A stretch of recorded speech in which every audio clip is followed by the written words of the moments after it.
Horse పవర్తో పోల్చారు. Horse power చాలా ఫాస్ట్గా పరిగెత్తుతుంది. అహాబు రథం కంటే ఏలియా యొక్క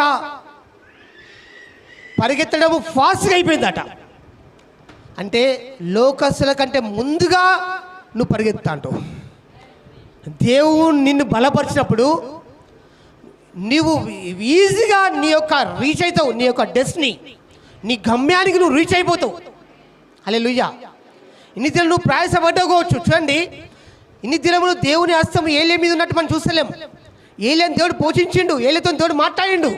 కానీ ఎప్పుడైతే అగ్ని కుమ్మరింపబడిందో దేవుని హస్తము ఏలియాను కొలిపోయింది. హల్లెలూయా.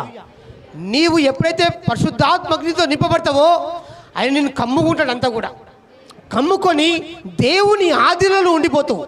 దేవుని హస్తము నిన్ను నడిపిస్తాంటది.